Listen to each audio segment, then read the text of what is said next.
வணக்கம். நமக்கு என்கணி ஞானத்தையும் வேத ஜோதிட ஞானத்தையும் ஆன்மீக ஞானத்தையும் வழங்கிய அனைத்து குருமார்களுக்கும் நன்றி. என்ற அதே வேளையில் இது ஒரு ஜோதிட விளக்கு வீடியோ விருப்பம் இல்லாதவங்க கடந்து போயிடலாம்.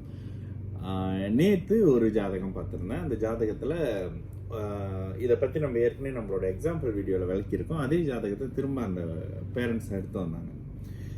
பையன் ரொம்ப பொய் பேசுவான்றது கணிச்சு கொடுத்துருந்தாங்க இதுக்கு முன்னுக்கு அப்படின்னு சொல்லி சில விஷயங்களை பேசிக்கிட்டே இருக்கும்போது, அப்போது விருச்சிக லக்னம், லக்னத்தில் குரு, லக்னத்துக்கு 2வது இடத்துல சனி கேது குருவின் வீட்டில், அதாவது தனுசுல சனி கேது, மிதுனத்தில் புதன் ராகு, அண்ட் கடகத்தில் சூரியன் சந்திரன் சுக்கிரன் செவ்வாய். இதுதான் ஜாதக அமைப்பு. ஓகேங்களா, பாருங்க, ஜாதகம் மைண்ட்லேயே வச்சிருக்கேன். ஓகே, இதில் என்னது அப்படின்னா, ஒரே வார்த்தையாக பையன் நிறைய பொய் பேசுவான், ஏமாத்துவான், அப்புறம் பிளே பாயாக இருப்பான் அப்படின்னு சொல்லி ஒரு 2021 பிறந்த அந்த பையனுக்கு இது மாதிரியான பலன் சொல்லி அம்மா அப்பாவை ஏசி அவங்க விட்டாலே போதும் அப்படின்ற மாதிரி அதான் சொன்னாங்க. கடைசியாக மகளுக்கு நல்லா படிப்பா அப்படின்னு சொன்னோன்னே, ஐயோ கிளம்புங்க ஒரு வார்த்தை நல்ல வார்த்தை சொல்லிட்டேன்னு சொல்லி கிளம்பி வந்தாரு அப்படின்னு சொன்னாங்க. கிளம்பி வந்தோம் அப்படின்னு. சரி, உண்மையாகவே இது இப்படிதானா அப்படின்னு கேட்டா, எப்போதுமே ஒரு விஷயம் சொல்றோம், லக்னத்தில் குரு இருந்துட்டாலே ஒருத்தவங்க மனசாட்சி படி நடப்பாங்க அப்படின்ற ஒரு விஷயம் சொல்றோம். மனசாட்சி படி, அதாவது தான் அறிஞ்சு தனக்கு தெரிஞ்சு யாரும் கஷ்டப்படக்கூடாது அப்படின்ற மாதிரியான ஒரு அமைப்பு. ஏமாளியாவுமே இருப்பாங்க. அதாவது இன்னொருத்த கஷ்டப்பட்டா உடனே இப்போ உதவி செய்யணும் அப்படின்ற மாதிரியான எண்ணங்கள் அதிகப்படியா இருக்கிற பட்சத்துல அவங்க ஏமாளியா இருப்பாங்க, லக்னத்தில் குரு இருக்கிறவங்க. அதுக்கப்புறம் லக்னத்தில் குரு இருந்தால் லக்னம் சுபத்துவம் ஆயிருச்சு. 5, 7, 9வது இடங்கள் ஒரு மாதிரி சுபத்தன்மையில இருக்கு. அதனாலேயே சில நன்மைகள் இயல்பாகவே வரக்கூடிய அமைப்பு. சரி, 2ல சனி இருக்காரு. சனி தனம் குடும்ப வாக்கு இடங்களை கெடுப்பாரே அப்படின்றது அவங்களோட கேள்வி. ஓகேங்களா, இப்போ பையனுக்கு நடந்துகிட்டு இருக்கிறது புதன் தசை. புதன் 8ல இருந்து 2 பாக்குறதுனால வார்த்தைகள்ல ஒரு மாதிரியான பேச்சின் அமைப்புகள்லயும் சில புதனின் காரகங்கள்லயும், புதனின் காரகம் என்ன, கல்வி, படிப்பு, எழுத்து, எண்கள், கால்குலேட்டர், சாஃப்ட்வேர், கம்ப்யூட்டர், இது சார்ந்த அமைப்புகள்லயும் பையன்கிட்ட கொஞ்சம் ஸ்லோ இருக்கு அப்படின்றத சொன்னாங்க. விருச்சிக லக்னத்துக்கு வரக்கூடாத திசை எந்த திசை? புதன் திசை அப்படின்னு சொல்றோம்ல, இயல்பான புதன் திசை. அப்போ கூட சுபத்துவமான புதன் நல்ல பலன்களை, கெட்ட பலன்களை குறைச்சி செய்யறாரு. ஓகேங்களா, நன்மைகளை கொடுக்கிறார் அப்படின்றத விட கெட்ட பலன்களை குறைச்சிக்குவாரு தன்னுடைய திசையில. அப்ப பையனுக்கு 2035 வரைக்கும் வரக்கூடிய புதன் தசையில இந்த மாதிரியான சில படிப்பு சார்ந்த விஷயங்கள், புதனின் காரக விஷயங்கள் ஒரு மாதிரி மைனஸா தான் இருக்கும். ஓகேங்களா, சரி, அதே நேரத்துல சனி எங்க இருந்தாலும் அதை கெடுப்பாருன்ற பட்சத்துல 2ல சனி இருக்கிறது ஒரு மாதிரி வாழ்க்கைக்கான தாமதங்கள் இருந்தாலும் அதுக்கு சனி காரணம் இல்ல, புதன் தான் காரணம். ஓகேங்களா, சரி, 2ல சனி 21 டிகிரியும் கேது 22 டிகிரியும், கிட்டத்தட்ட 1 டிகிரிக்குள்ள 2 பேரும் இணைஞ்சிருக்காங்க. ஓகேங்களா, இந்த இடத்துல அந்த பையன் பொய் சொல்லுவாரா? தனுசு வீட்டுல இணைஞ்சிருக்காங்க அப்படின்னு அவங்க கேட்டாங்க. என் பையன் பொய் சொல்லுவாரு அப்படின்னு சொல்றாங்க. எனக்கு பொய் பேசினாலே பிடிக்காது அப்படின்னு. உங்க பையன் பொய்யெல்லாம் பேச மாட்டாரு, ஆன்மீக அமைப்புல கொஞ்சம் அதிகப்படியான ஈடுபாடா இருப்பாரு அப்படின்னு சொன்னேன்.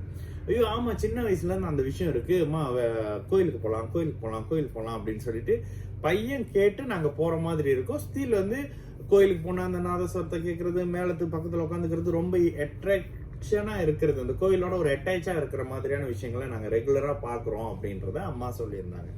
இதுதானே பலன்.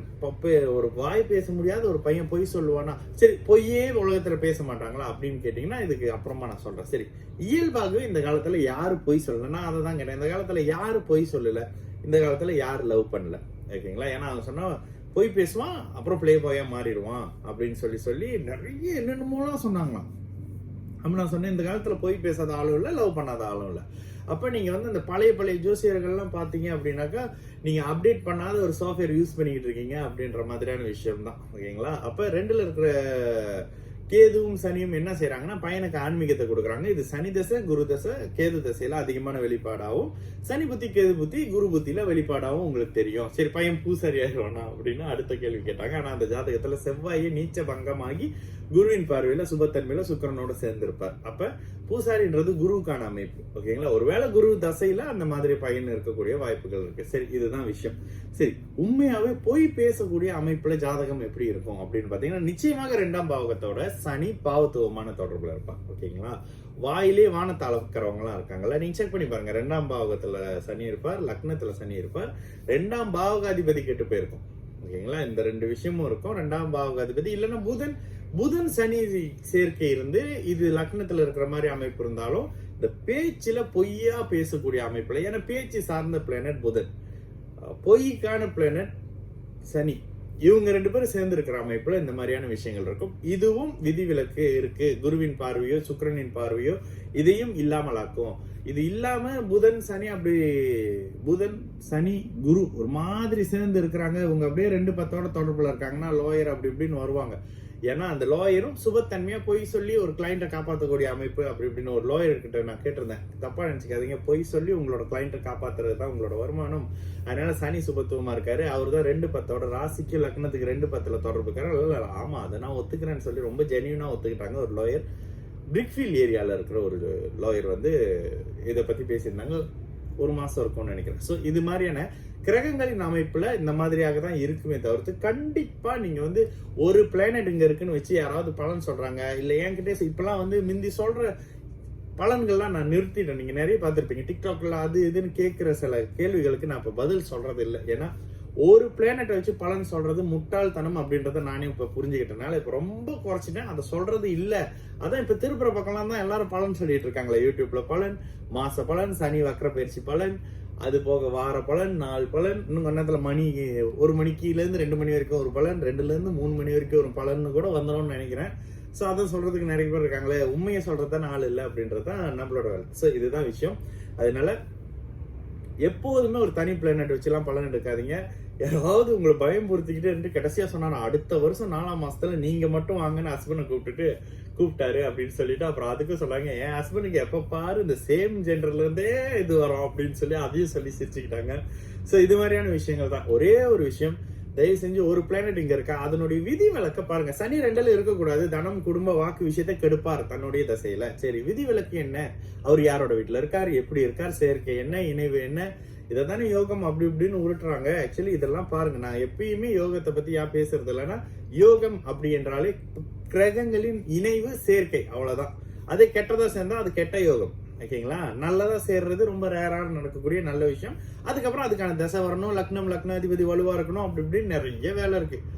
இதெல்லாம் தெளிவா புரிஞ்சுக்கிங்க. தயவு செய்து இந்த சும்மா ஒரு யோகம் சொல்லிட்டாங்க, சும்மா நல்லா இருக்கும் சொல்லிட்டாங்க. சரி அப்ப நீங்க சொல்றீங்களா இதுக்கப்புறம் மிதுனத்துக்கு பிரச்சனை இல்ல, தனுசுக்கு பிரச்சனை இல்ல, இன்னொரு ராசி யாரு மகரத்துக்கு பாதிப்புகள் பழைய மாதிரி இல்லைன்னு கேட்டீங்கன்னா கோச்சார நிலையில பிரச்சனைகள் புதுசா வர்றதுக்கான வழிகள் இல்லை. ஓகேங்களா?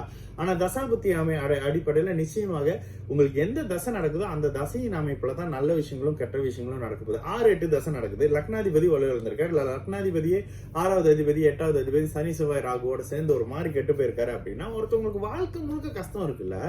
அப்ப நம்ம எப்படி சொல்ல முடியும் அஷ்டம சனி ஜென்ம சனி முடிஞ்சோன்னு இதா வரும் அப்படின்னு? ஆனால் முயற்சி செய்யறவங்களா இருக்கீங்க, தசாபுத்தி அமைப்புல சரியானவங்களா இருக்கீங்க. இன்னொரு விஷயம் சொல்லுவேன், ரொம்ப நல்லா இருக்கிறவங்களும் ஜாதகம் பார்க்க வர மாட்டாங்க, ரொம்ப கஷ்டப்படுறவங்களும் ஜாதகம் பார்க்க வர மாட்டாங்க.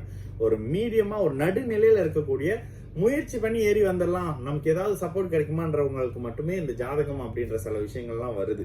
ஆமாங்களா? சோ அந்த மாதிரி இருக்கிறவங்களுக்காக தான் இது வழி சரியான வழி. என் ஃப்ரெண்ட் எப்போதுமே ஒருத்தவங்க சொல்லுவாங்க, நீங்க கடந்து வந்த பாதை ஓகே, இந்த இடத்துல முள் இருக்கு, இந்த இடத்துல பாம்பு இருக்கு, இந்த இடத்துல பள்ளம் இருக்கு, பார்த்து வாங்க அப்படின்னு சொல்றது தானே ஜோசிக்காரோட வேலையை தவிர்த்து இங்க ஒரு பாம்பு இருக்கு 2000 கொடுங்க, இங்க ஒரு பள்ளம் இருக்கு 3000 கொடுங்க பாலம் கட்டிடலாம், இங்கிட்ட ஒரு குழி இருக்கு இதுல ஒரு ஏணி போட்டு ஏறி வந்துடலாம் அப்படின்ற மாதிரி ஏதாவது ஜோசியர் சொன்னாருனாக்கா நீங்க அவர்கிட்ட இருந்து ஜாதகத்தெல்லாம் எடுத்துட்டு பேசாம வந்துருங்க. ஓகேங்களா? இதை தெளிவா புரிஞ்சுக்கிட்டீங்கன்னா மட்டும் என்னோட வீடியோ பாப்பீங்க அப்படின்னு நம்புறேன். இன்னொரு ஒரு நல்ல விஷயம் என்னன்னா, நேத்து ஒருத்தவங்க வாட்ஸ்அப் பண்ணியிருந்தாங்க, என்னோட ஜாதகத்தில் நீங்க எந்த பிளானட் சுபத்துவம்னு சொல்லல, எனக்கு சரியா இல்லை அப்படின்னு சொல்லி ஒரு மெசேஜ் பண்ணியிருந்தாங்க. ஏற்கனவே ஜாதகம் பார்த்தவங்க. அப்படிலாம் இருக்க வாய்ப்பு இல்லையே அப்படின்னு வடிவேல் நினைச்சிட்டு சரின்ட்டு அவங்களை திரும்ப கான்டாக்ட் பண்ணதுல அப்புறம் நான் சொன்னேன், இது இப்படி இருக்கு, இதுக்கெல்லாம் இப்படித்தானே இருக்கணும் அப்படின்னா ஆமா கரெக்டா இருக்கு அப்படின்னு. அப்புறம் எனக்கு ஏன் ஜோசியம் தெரியுதுன்னு கேட்டாங்க. 2020 எனக்கு ஜோதிடத்து மேல கொஞ்சம் ஈர்ப்பா இருக்கே அப்படின்னு. உங்களுக்கு புதன் தசை எப்ப தொடங்குச்சுன்னு கேட்டா 2020. அப்புறம் 2020 புதனோட எண்ணங்கள், சிந்தனைகள், புதனினுடைய அமைப்புகள் தான் உங்களுக்கு இதுல இருக்கும்.